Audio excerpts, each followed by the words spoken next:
What are some really dangerous things most people don't realize are dangerous?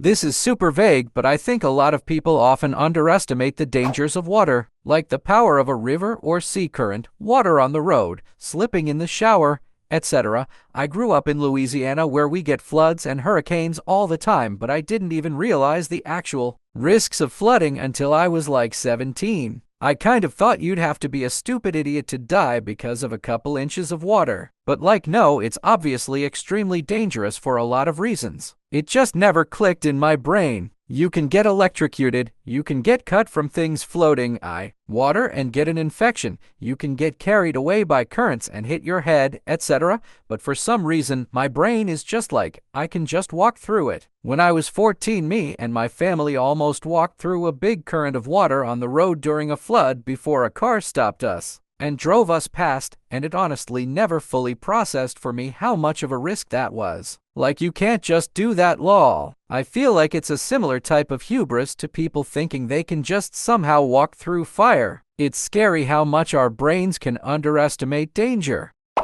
I went down to this really cool collection of caves and caverns connected by hiking trails that span all over this county in the state I live in. It's called Hocking Hills, by the way. Beautiful place. No, Ohio is not all corn and farmland. But anyways, we were headed back to the car from one of the historical sites we were visiting, and on the way back there was a bridge over a creek. A storm had rolled through recently, and some trees had fallen into the water, making a dam essentially. When we first walked over the bridge, I was saw the water below on the side. Where the trees had fallen, the water looked calm, but on the way back I looked on the other side and noticed a path that led down to the creek. It was a mostly rock-covered path down, so I didn't notice how slick the mud was. I like to hike and backpack, so I was careful making my way down. When I get to the bottom, it just kind of dropped off into the creek. It was here that noticed how exceptionally fast the water was moving, but there wasn't anywhere really to stand, so I crossed over this little path next to me that led to a bank with more room so I could stand more comfortably and enjoy the view. So I cross over, once again confusing impulsivity with knowledge-fueled confidence.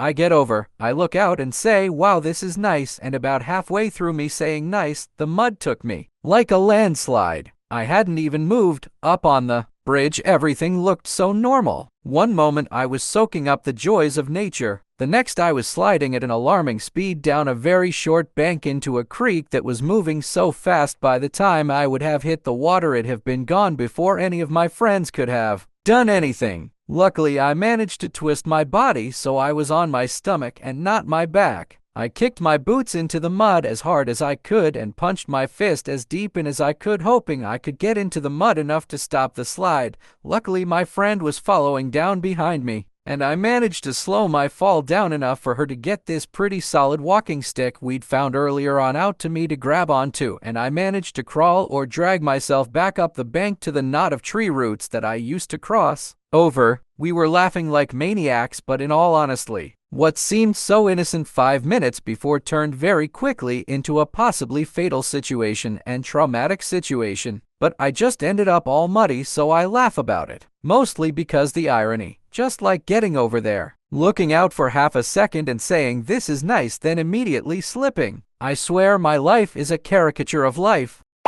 Walking up or down the stairs. The most common accident at home is falling down the stairs. When I was a nanny, I tripped and slid down an inside flight of 8 steps while holding the 7-month-old baby in his carrier. There was no carpet, the steps were wood and tile. It was one of the scariest and most painful moments of my life. Thank God he was buckled in, and I was able to grab the seat to slow it down as it fell on its side and slid down the stairs. The first thing I did was crawl over to make sure he was okay, and once I established that he wasn't injured, just really scared, I burst into tears. My whole left arm was bruised from my armpit to my wrist, and I had a hematoma the size of a golf ball on my forearm. My right side was a little less bruised because that was the side the baby was on, and I was able to pull him a little closer to my body as I was falling. That event started a long 6-year stretch of PT and 3 back surgeries. I am now extra cautious every time I am on the stairs. Falling down. I know there are jokes about the hole I've fallen and I can't get up, but it's a real danger. As we get older, our bones lose density and strength, so falling can actually cause legitimate injuries. And even if you're not old, unprotected falls are still dangerous. Street fights where people get knocked out and fall onto concrete is super dangerous. It doesn't take a lot of height to cause serious damage when falling and hitting your head. 911 dispatcher here. We've all laughed at the "I've fallen and I can't get up" commercial, but I don't laugh anymore. The number of times I've heard someone say that is scary. Falling is absolutely deadly for the elderly, especially those that live alone. The number of times I've sent an officer to check the welfare of an elderly person who hasn't been heard from for days or weeks, only to find that they had fallen and couldn't get up and are now dead from dehydration, starvation, or some complication from the actual fall would surprise many people. If you have an elderly loved one, especially one that lives alone, make sure they have a cell phone they know how to use, how to keep charged, and keep it with them at all times. This can absolutely save their life. Metal folding chairs. I knew someone who lost some fingers when one slammed shut on their hand. I know a girl who was leaning back in a metal folding chair and sort of absent-mindedly working her legs around the chair legs, and someone startled her, and she came down forward hard and suddenly and snapped both of her Achilles tendons in one go. The screaming was horrible and the tendons balled up in her calves like marbles. Electricity. You can't see it until it's too late. Harmless wires dangling around will put you into the ground. Even if it looks good, it can be done wrong and start a fire. Source: I'm an electrician. Electronics is one of my hobbies, and I've done some of stuff in the past, so I thought I've already had enough respect of electricity. Man, how wrong I was. Last summer I was walking down to my workplace and there was an underground cable repair going nearby. A few guys were working in a hole, and then, suddenly, it was a blinding, remember, it was broad daylight, flash of light, and then a scream from one of the workers. Well, the cable was 10 kV coming into the nearest step-down station. It was supposed to be disconnected, but the workers didn't verify it and cut into the live cable. A guy burned literally to a crisp. He looked much less than a human and more like a piece of meat accidentally dropped in a campfire and forgotten about in less than a second. Died the same evening. Horrifying and humbling experience. Not getting enough sleep. A little late to the thread, but I know of someone who died in a head-on collision because they fell asleep at the wheel. They were known for not getting enough sleep and relying on energy drinks all the time. Sadly, they were on their way to an interview for a job they had been dreaming of getting for a long time. Fortunately, the other person involved in the accident did not die, but I'm sure the experience was traumatic. I used to do 12-hour night shifts for 2 years and would only get a max of 4 hours of sleep. Sometimes I even did 24-hour days, and it really took a toll on my body. I gained like 20 pounds even though I didn't eat a lot because my body was trying to fix itself the best it could. I was always angry and in pain. My muscles were always spasming, sometimes visibly. I lost a lot of muscle control because of the spasms and was taking muscle relaxers every few hours to combat it. My dyspraxia got so bad I'd run into almost everything when I was walking. My blood pressure was at stroke levels. I couldn't remember anything despite having a normally great memory, and my DR never thought to ask me if I was sleeping and didn't bother to tell me that almost all of my issues were from a lack of sleep. I still can't get my sleep schedule corrected after almost 4 years. Tleater, no sleep will you up.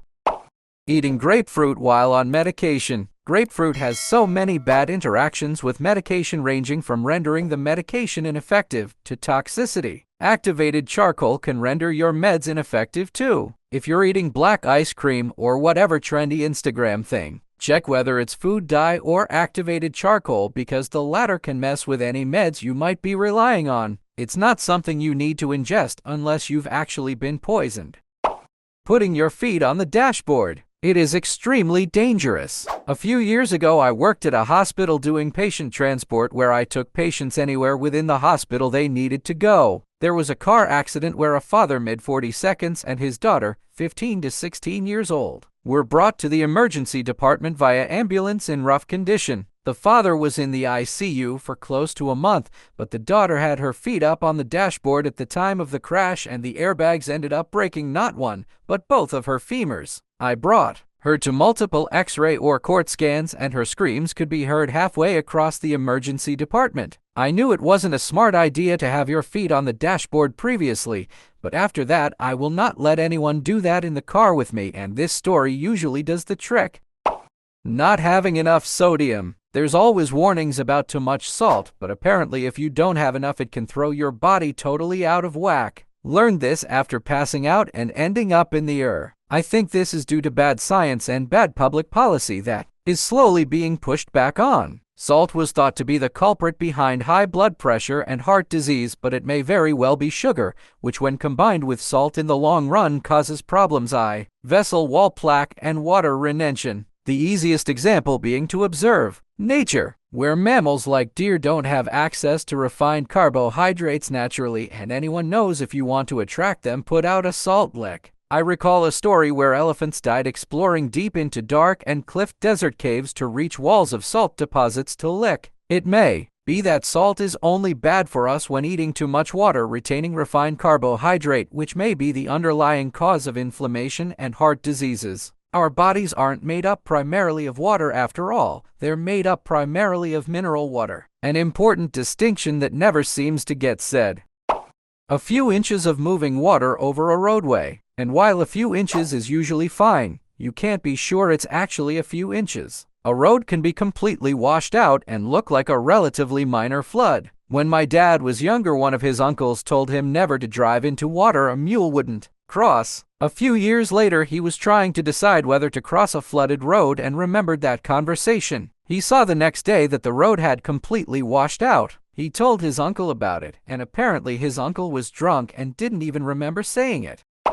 If you need someone's attention while they're using heavy equipment in a non-emergency situation, let them finish before getting their attention. I work as a meat cutter. When I'm cutting something on the bandsaw, I have my back turned to the counter. A lot of customers expect to get service immediately as soon as they walk up to the counter. So I'm cutting something and they immediately make a loud noise to get my attention, like picking up a metal signpost and banging it in the floor or slamming the counter. It surprises me, making me flinch depending on how loud it is. With my fingers inches from a saw that easily passes through the thickest of cow bones. I don't care how important your dinner date steak is. If I lose my hand, I will do my damnedest to punch you in the face with my bloody stump. Additional info, since I received a lot of comments about it. I am not alone. I have at least one other co-worker working the counter. No, the bandsaw is not next to the service counter. That would be a very bad idea. The amount of bone dust, yes, just like sawdust produced, would make it very difficult to keep the front area clean. I work in a back area that is separated by a low wall and large open bay window. That's where we do all the meat production. That's where we can contain all the bone dust, blood, rendered fat, and other things that come with meat cutting. Also, that area is refrigerated. We have two massive cooling units on the ceiling with a total of 8 fans. It doesn't keep the production or refrigerator cold, but it does keep it around 50 F on average. Because of these loud fans, I can't hear my co-workers when they're talking at normal levels to someone in the front. I can hear voices but cannot distinguish what is being said. And that should give everyone an idea of how loud these holes are. I can hear it extremely loud over the fans, loud bandsaw, and bones being sawed.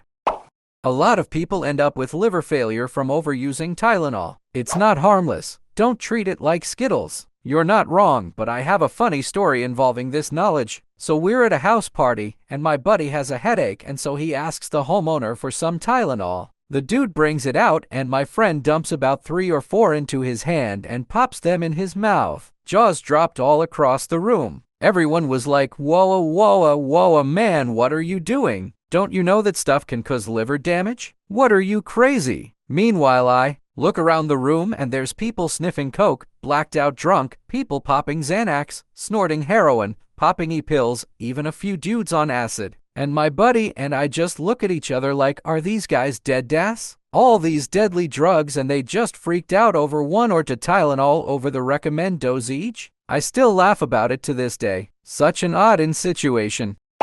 I think people frequently drive way too close to the car in front of them. Growing up, I was always taught a car length's distance for every 10 miles per hour. And while it seems crazy, that simple rule of driving has saved my more times than I can count. This was how my car was totaled. I was On the expressway, I would consider myself a pretty safe driver. There was a tow truck on the shoulder and the left lane was packed, so I slowed down. This is what you're supposed to do. I was going probably about 50. The tow truck driver got out of the vehicle and his dog got out behind him. He wasn't aware and I slammed on my brakes. I'm not willingly hitting a dog if I can avoid it. I came to a complete stop and the person behind me was, in her words, 4-5 car lengths behind me. She swerved into the left lane, overcorrected into the back corner of my car and rolled. Thankfully, she was completely okay. The dog was unscathed. There were 2 totaled vehicles, but the police officer told me in situations like that I'm supposed to hit the dog.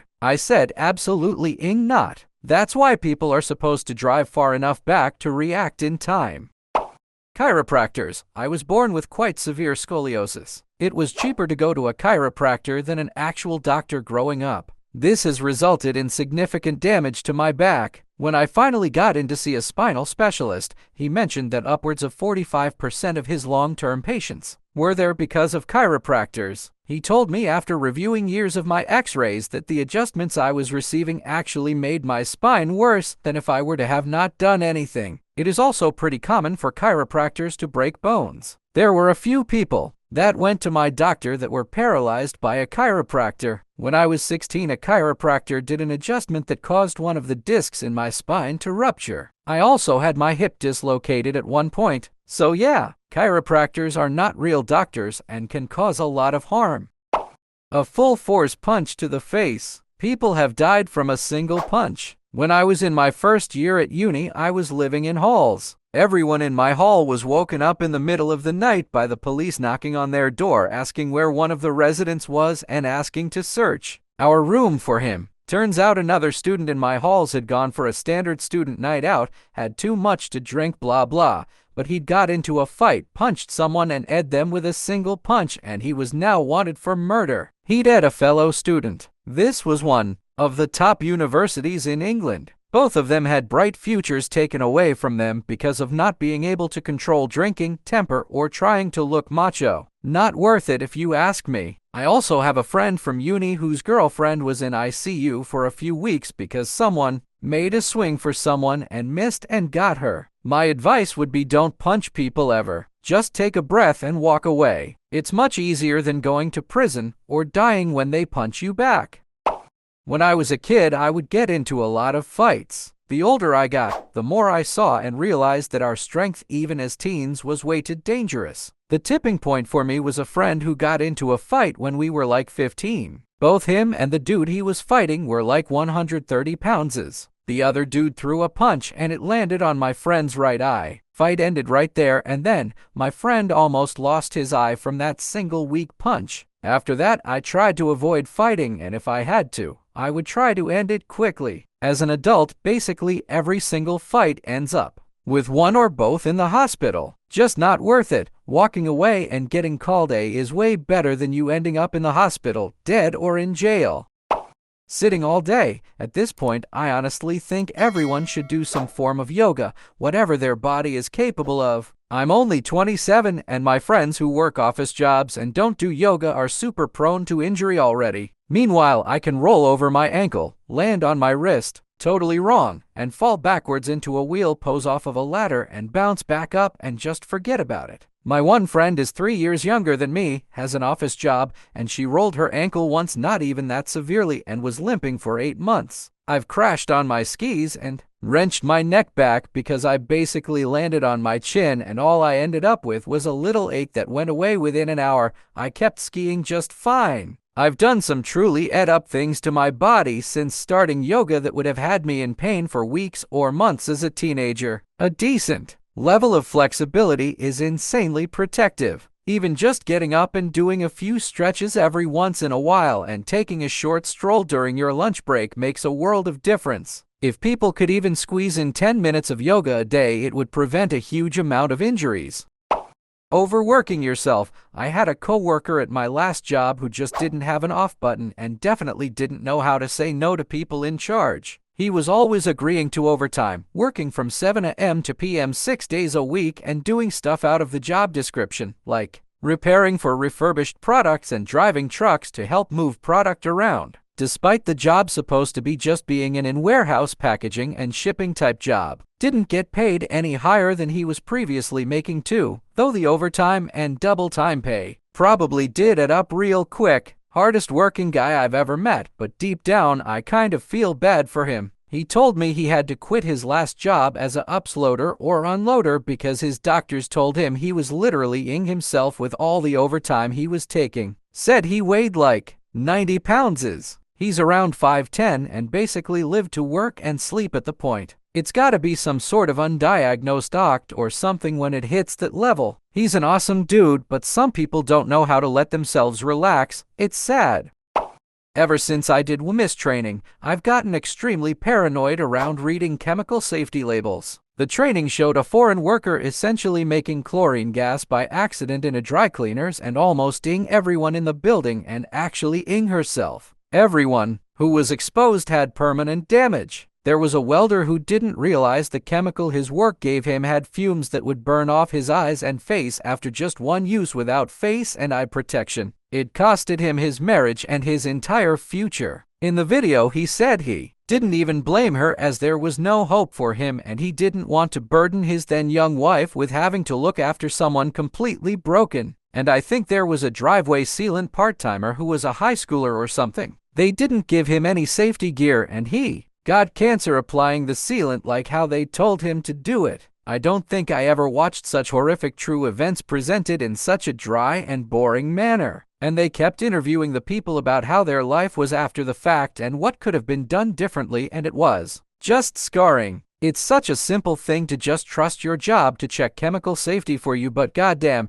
if they didn't, you can be royally ed. I can't imagine just opening a barrel of something my boss told me to open and literally having my corneas burned out of my face. I also switched out many of my cleaners and detergents in my home to safer options wherever I could. Even something like ice melt I checked to see for warning and safety labels.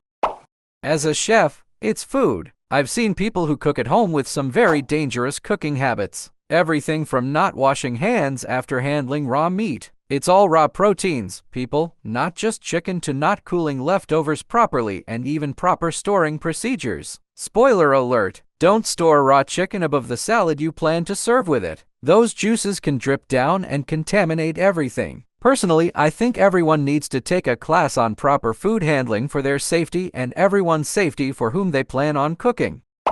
Kitten bites. If a kitten has unclean teeth and bites you to the point you draw blood, there's a decent chance you can get a major infection and die. Their teeth and like little needles that inject bacteria right into your blood, and since their teeth and so thin you'll heal from the bite really fast. However, your body never had a chance to clean the bacteria before the wound closed, so the rate of infection is crazy high. I'm an avid skier. I was just skiing in Colorado at Loveland, and it's absolutely insane to me how people will click into their skis with little idea how to actually ski and very little idea where any given run will go and just go. If you point your skis downhill and let them go on a moderate pitch, you can get up over 30 miles per hour without trying to. There are so few things that people will do at that speed without knowing exactly what they're doing. And to be clear, the people who are put in danger are not just the Jerrys who don't ski within their ability level, it's also everyone else around them. I watched a fully grown man absolutely destroy a woman this past weekend because he was out of control through a trail merge. The woman never even saw him coming and had no way to protect herself.